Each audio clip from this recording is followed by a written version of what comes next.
Welcome to Destination Jamaica. We're on our second episode of our Overcomer series. We have with us today Sean C. Harrison, who has a very difficult, personal, and inspiring story to share with you all. We're going to get right to it. Sean, could you kind of introduce yourself to our audience? Yes. Hello, good morning, Latoya. Good morning to our wider audience. As was stated before by our interviewer, I am Sean C. Harrison, a singer, songwriter, poet, general writer.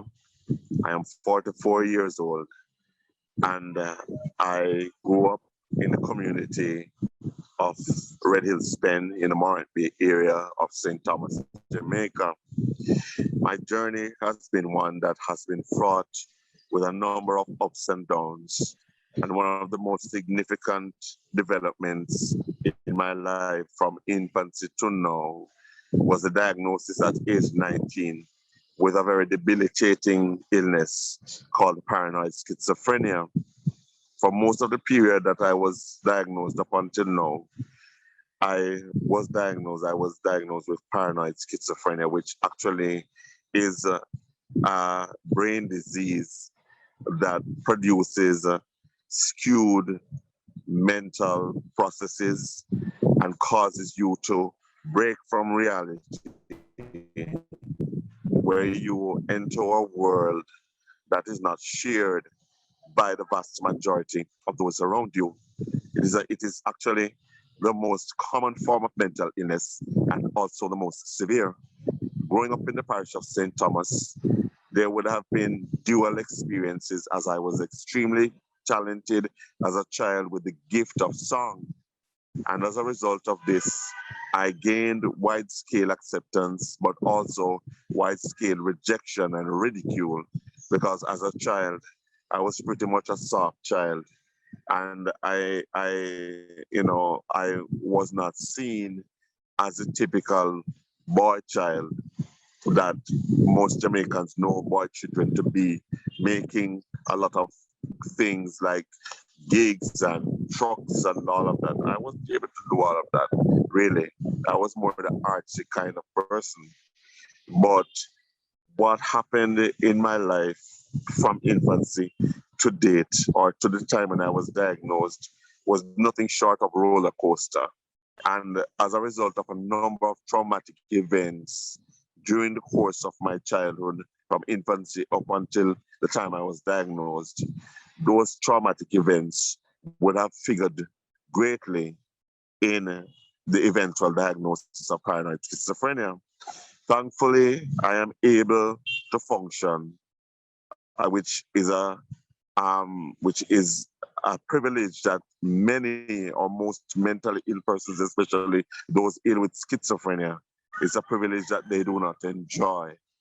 But I don't know what special dispensation of grace there was in my life that would have caused me, amid all the conflict and turmoil of schizophrenia, to also be able to have honed my creative skills and to have continued to this day to produce creative material and work in the form of poems, songs, quotes and proverbs, essays, short discourses, all kinds of written material. I am privileged to have been able up until this point to create, and still I do not let paranoid schizophrenia define who I am. Though I would stand up and speak out as it affects me and as it affects others. And because of the fact that I was thus affected and am thus affected, I feel an obligation to be a mouthpiece that speaks to the experience and to enlighten others, deal with their mentally ill relatives and friends, co-workers and acquaintances. So I have done a bit of advocacy and I'm still, open to doing so. So Okay. that's basically me. Okay. Thank you so much for sharing, Sean. You're Uh, welcome.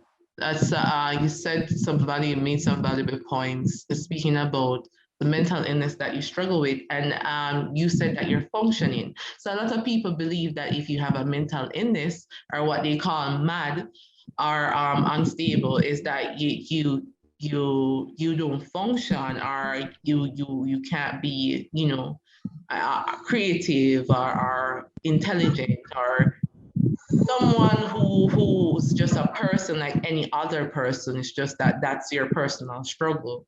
Sean, Yeah. could you be kind of just dive into what your mental illness is, what it does to you? You mentioned the scientific term for it, but what does it do to you personally?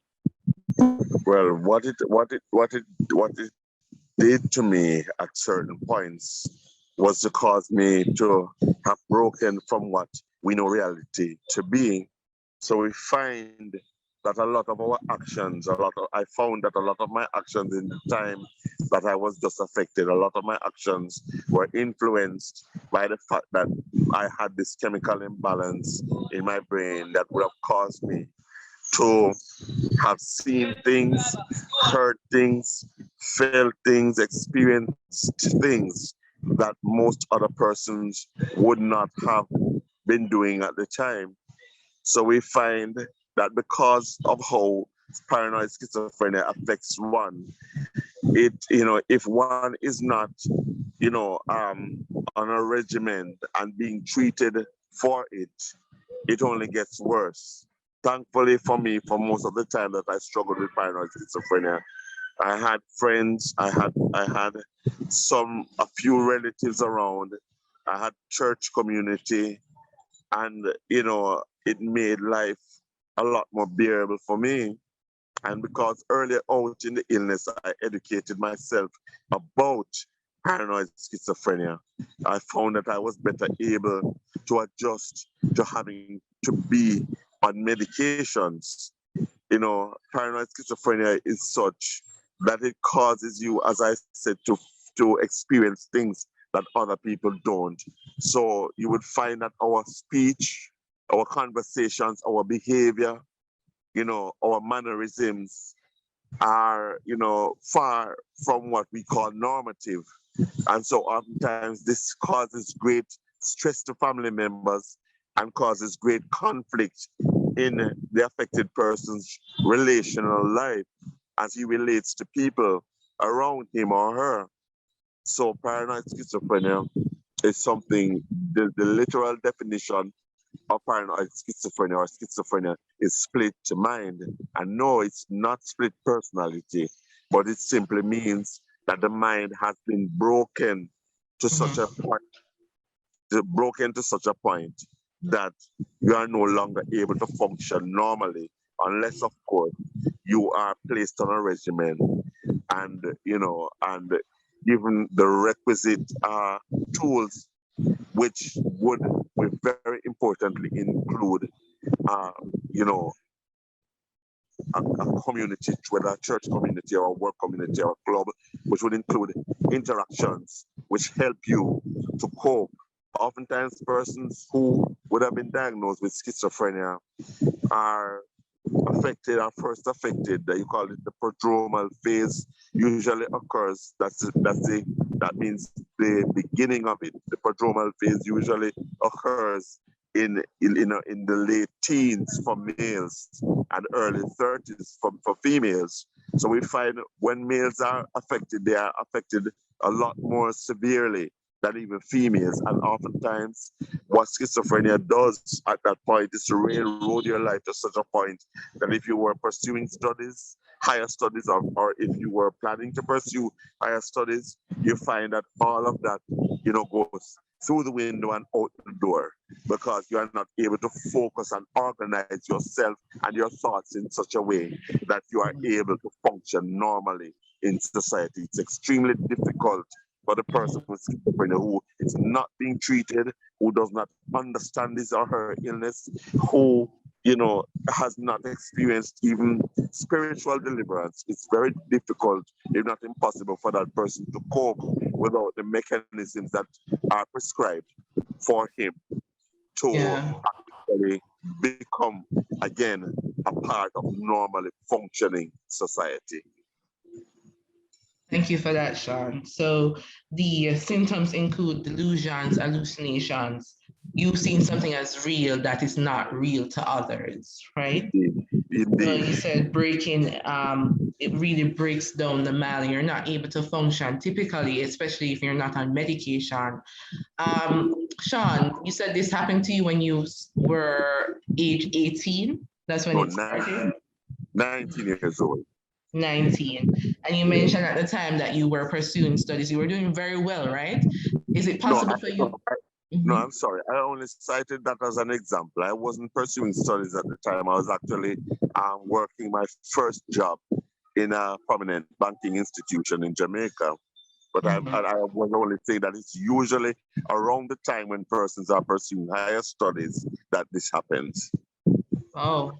Or are planning to pursue higher studies. So would you say it's something that happens out of the blue, or there are indications throughout someone's life that point to this paranoia schizophrenia?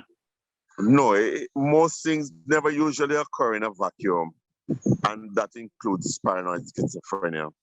Although the paranoid schizophrenia is divided into two categories, in terms of the onset. One is process schizophrenia and one is reactive schizophrenia.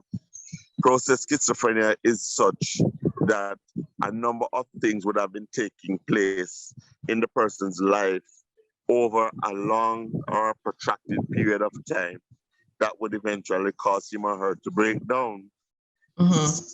Reactive schizophrenia usually occurs when a particular event, whether a single traumatic or adverse event, causes the person to break down, and the prognosis for reactive schizophrenia is usually much more, or the outlook or prognosis for reactive schizophrenia is usually much better and much more positive than for process schizophrenia, because process schizophrenia would have been occurring as a result of a number of stressors that would have been impacting upon the mind over a period of time. So it doesn't come out of the blue, and neither does it come out of the blue, because there is also, for some persons, a generational aspect where the person's progenitors or those persons who would have gone before in the generational lines or would have experienced and passed down this particular trait.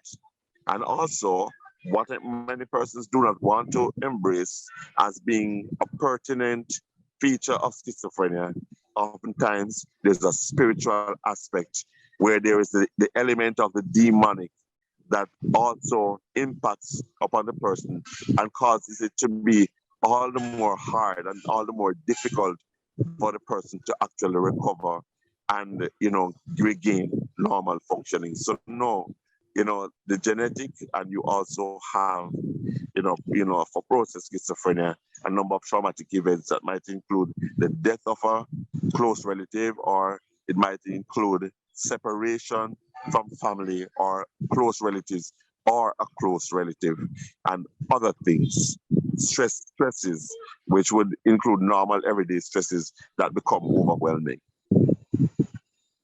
Oh. Well, we're well educating. Well, we need to know, definitely need to know more about these things, Sean, because I'm just processing everything that you just said, and it's a lot. Yes. Let's go back to that at 19, right?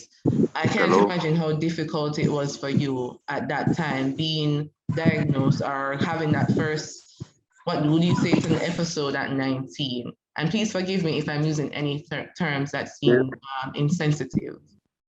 Could you kind of recall or somehow speak about that first time that it happened to you? Okay, and the first time I that led to the diagnosis was 1997 when I attended a charismatic crusade that was put on by a prominent evangelist. You would have heard me mention his name in other video broadcasts that I would have done on YouTube and stuff. But what happened was that I was working my first job at a prominent banking institution, and I went to this charismatic crusade because I had underlying issues. I had underlying issues that from childhood that I, was not able to reconcile. And as a result, I searched all the psychology books, all the psychiatry books as a teenager and as a child, and there seemed to be no way out of this struggle. And as a result of this, I turned to the church. I had rededicated my life at 16 years old, and I turned to the church at 19 years old. But what was happening was that I too was undergoing a number of stresses as a result of the job. I was not able very well to manage the job, that stressful job of being in banking. And not only that, there were also other things that play as it concerns traumatic events too. But at the very time that I broke down first, I kept on going to this crusade because I needed answers, I needed deliverance. And, eventually, after a number of nights of being there, I found myself on the ground screaming and writhing and wallowing in the dirt until, was, I eventually continued going to work while going to the crusade, not eating, not sleeping well, and doing all the normal things that I would have been doing. And as a result of all of that impacting upon me at 19, and as I said, with the inclusion of the demonic, which many people do not want to embrace, with the inclusion of the demonic, there came a breakdown on the very morning that I was admitted to Ward 21. There was a complete unraveling of my mental faculties to such a point that I destroyed the apartment that we rented, my sister and I stripped naked, and I had to be restrained by a total of 7 men, stuffed in a police car and whisked off to Ward 21.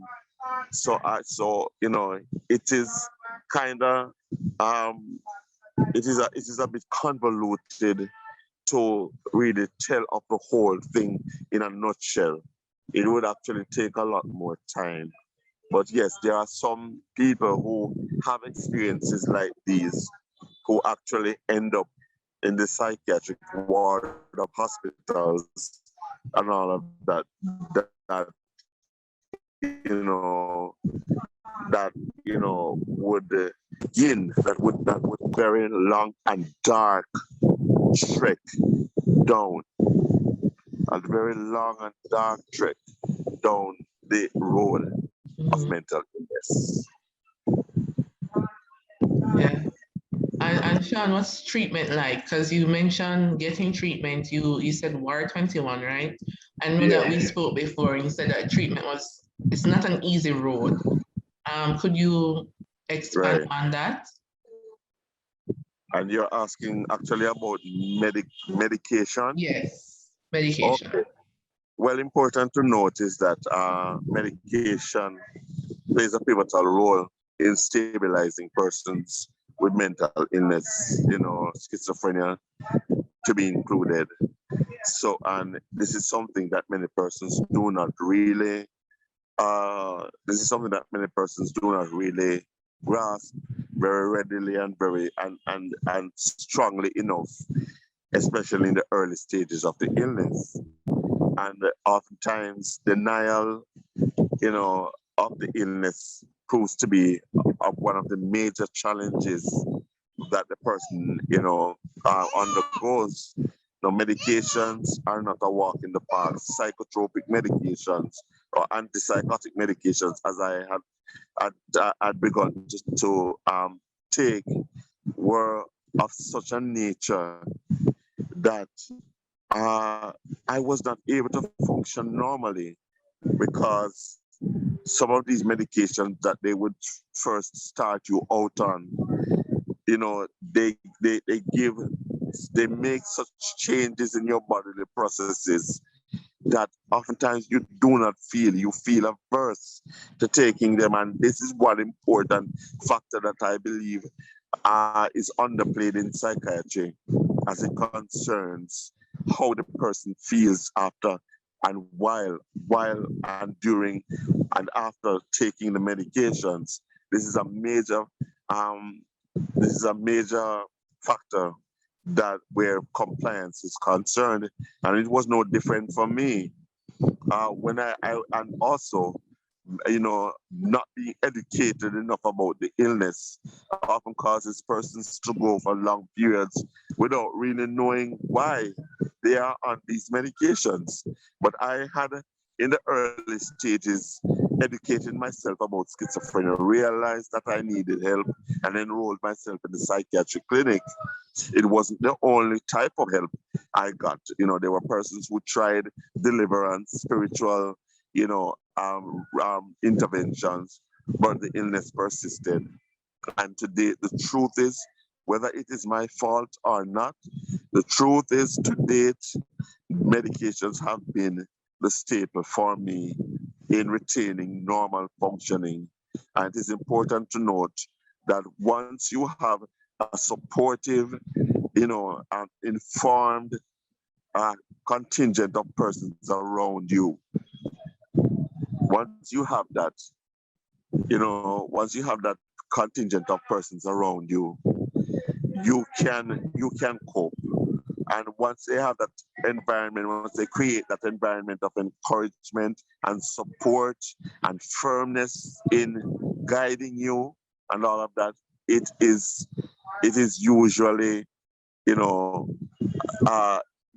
much easier for you to remain on your regimen and remain in normal functioning. Yes, that's very important. So to our audience, if you know of anyone struggling with a mental illness, and it might be a close family, friend, someone who means a lot to you, it's best to get educated as much as you can and provide as much support as you can to that person. Sean did say that he knew that he needed the help, not just the medication, but the support system, which fortunately he got. A lot of people who are going through mental illness, they don't have that support. They are stigmatized, they are shunned, they are pushed aside. And as we grow and we become more understanding, we implore you to do your part in being there for those who are experiencing mental illness, no matter how small it may seem or how big it may seem. Sean, is there anything you want to add to anyone who might be, having a family or a friend going through mental illness? If there's anything I'd like to add, I think very often, this challenge that mental illness presents, proves overwhelming, for even the best of us. And that is what I would like to establish very strongly. Even the persons who treat you oftentimes are at their wits' end as to what to do to help you to see that you need the help. And, because this often persists, it is most likely, a feature of the whole, picture of mental illness for persons to give up on the person affected and to leave him or her to his own devices. You're talking about sharing your living environment with a family member or a relative who can at times become violent, who does not want to work or who cannot work, and the financial burden is heavy. The person may become violent at times and you are afraid to stay with this person. And if the family unit or the church unit or the community does not very strongly provide that base, you can definitely feel as a person living with the person with mental illness as though you are so very alone. And, because of this, because of your feeling so very alone, it poses an overwhelming task for you. Because when a person is grown and, is, a consenting adult, you really can't tell them what to do. So, you find that it's oftentimes an uphill struggle. And I have been there, with persons who help to care for me and relatives, but because of the constant support, not necessarily of many relatives, because my immediate relatives had emigrated about a year into into the illness. And it was really the community, the church community and the wider community that rallied around me. But, I just want to say it's often very difficult. But when you see that that person, is someone who has potential like I do, when you see that that person is someone who is for, for whom it is possible to, you know, become better, and, for whom it is possible to become a functioning member of society, you find that there are persons who are suffering with mental illness who are really valuable, in the long run. And it becomes really worth it to really make the effort. But as I say, we can't force persons to be there for the mentally ill, but that's what the mentally ill really needs. I remember my trek down the dark road of being admitted to the Bellevue Hospital, and the number of abuses that was meted out to me, as well as to other clients or patients. And it's important to know that not even those who treat you oftentimes have the patience or have the mental fortitude to do it in a way that maintains the integrity of the interaction. So it's very difficult. And I just want anybody who has somebody who needs help, to stick it out and do the best you can for the person. The person is not doing it, doing whatever they are doing willfully or spitefully. The person is not, being, willfully vindictive. The person is not being violent because he or she is a violent person. It is because the illness, which he has or she has no control over, is impacting upon his or her mind. So that's what I really want to say. Thanks for sharing that, Sean. And I love that you pointed out that the community, not just one person, because as you said, there's only so much a person can do. That person might be at their wits' end, but having that community support, not just one hand on deck, but all hands on deck. We're not just talking the community groups, but the facilities, the government, just everyone just doing what they can to help out, so that the person can be helped. Sean, what would you like to say to those who are suffering with mental illness? Okay. For those of you who are suffering, or us who are suffering with mental illness, I know you do not understand, many of you do not understand what is happening. But if I could just get through to you for you to know that you are not alone, because there are persons out there who really are making an effort to educate themselves and to try, and who are trying to understand. You are not alone. And, oftentimes, what you need most is to stick to your regimen, is to take your medication. I mean, there is a place in the whole scenario of mental, or the experience of mental illness, where you feel like things that are happening to you are completely out of this world. You feel like what is happening in your body is so foreign and alien that you cannot manage.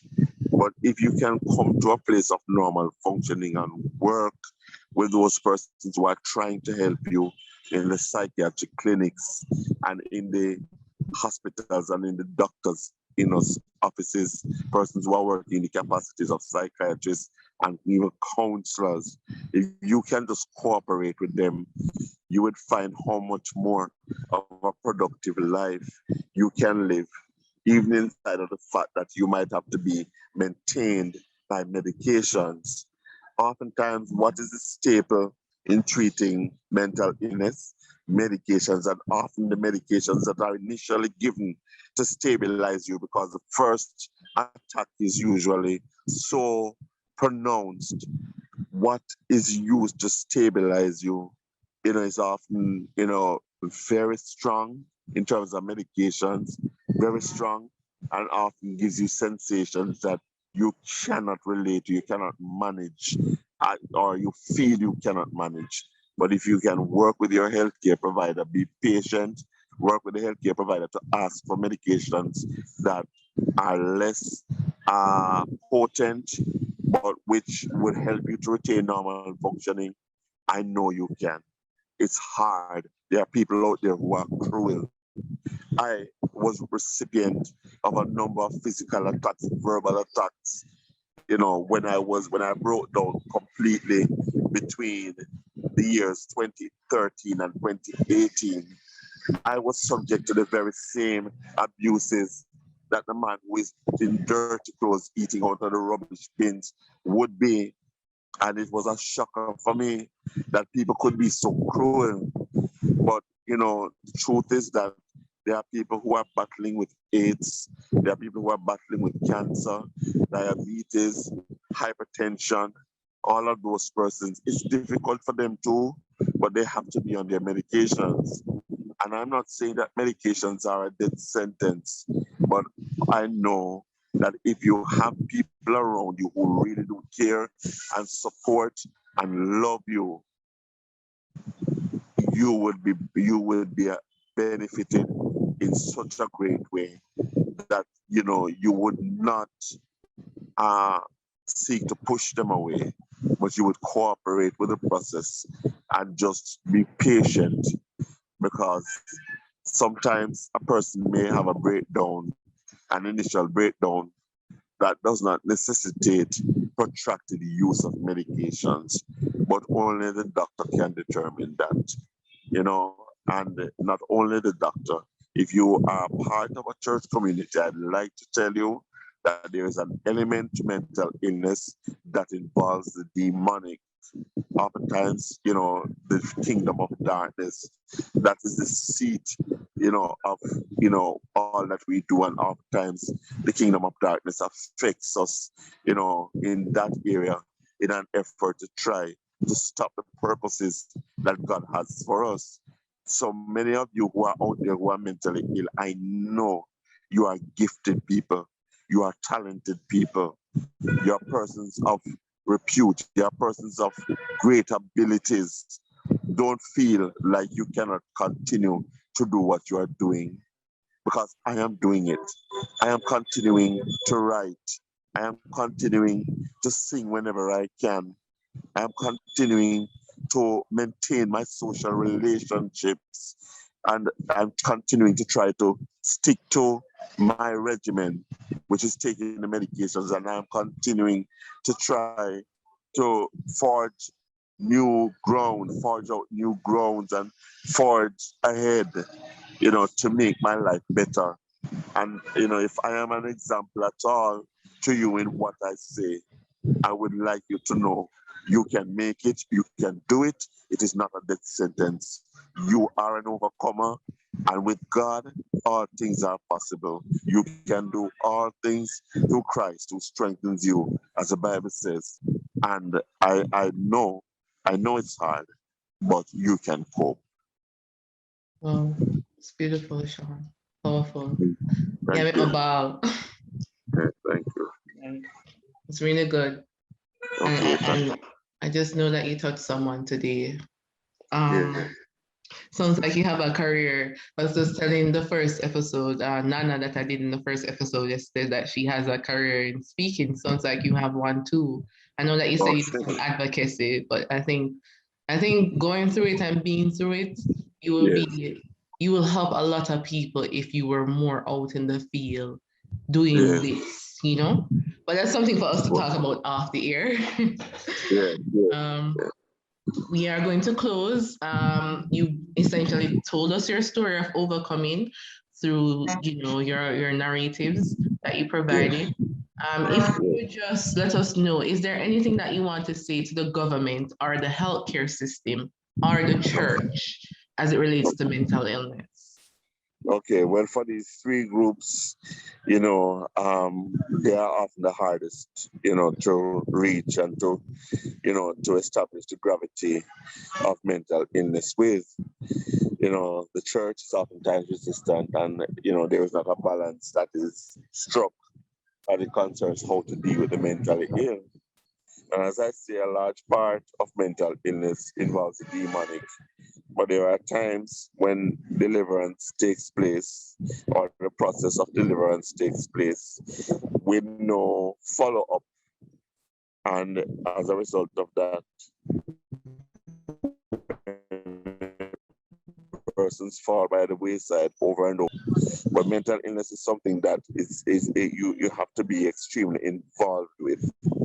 And I find that when persons who are mentally ill act in a way that is not in keeping with biblical tenets or principles, he or she is most likely shunned, and prejudice, becomes a very marked feature of his or her interactions in church, even though there are persons or assemblies who are lending themselves more to an understanding of mental illness as being more than just the need to cast demons out of the person, but being a phenomenon that requires counseling, that requires long-term healing, because oftentimes persons have been abused, they have been sexually abused, they have been physically abused, they have lost, as I said, close loved ones. They had lost close loved ones in youth, as I did. My brother, was killed.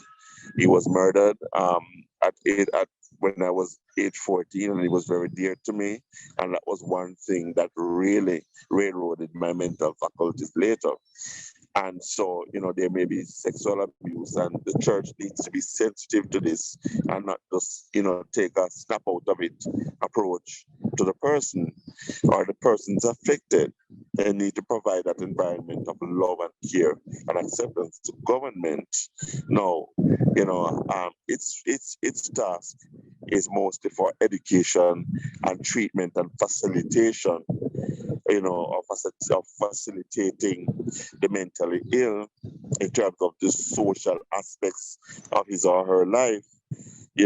So I saw that they made a drop-in center in Morant Bay here, and Minister Desmond McKenzie was planning, as he said, to make drop-in centers all over the island, like halfway houses. That's a step in the right direction.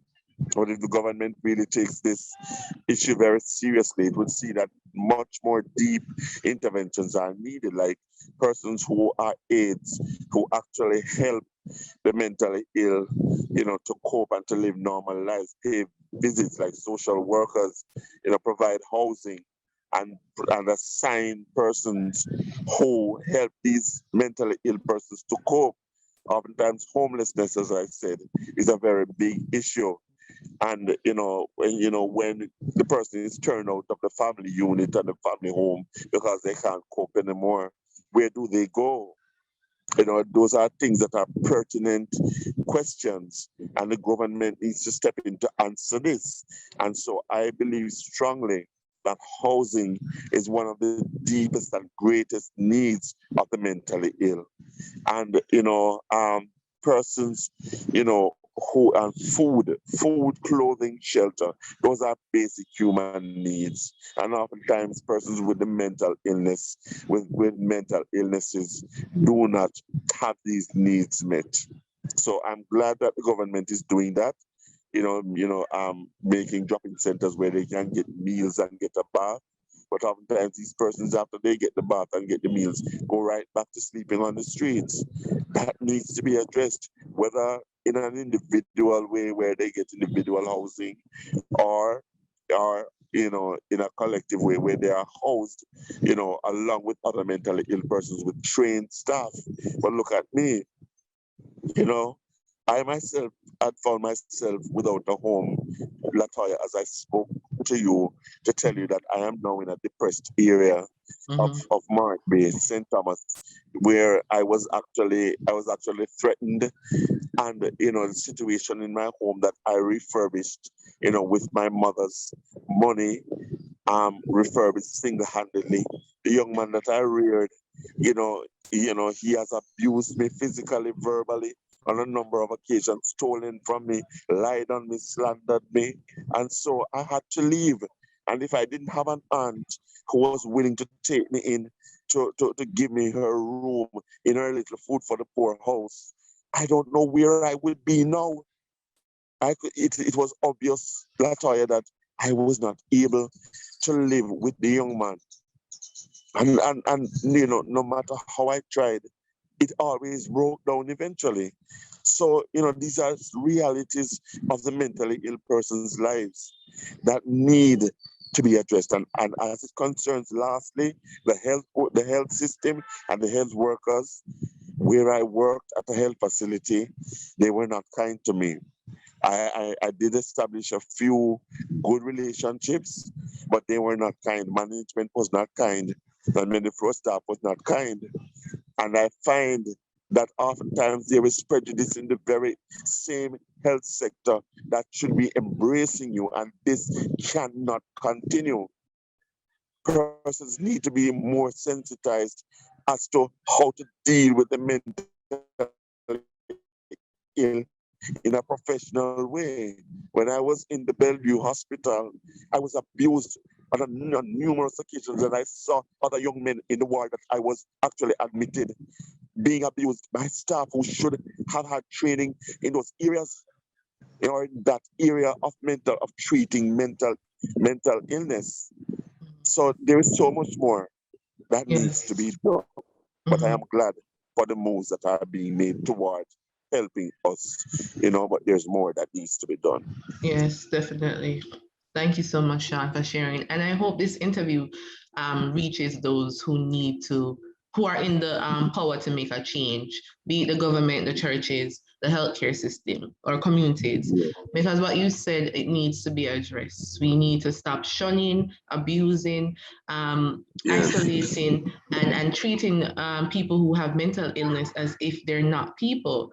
And you said the illness, mental illness, they can still be very functional, but they're very valuable as any other person with or without mental illness. So there's so much to talk about, Sean, and I think we have to do a follow, probably a part two. So I want to thank you again for taking the time out to speak.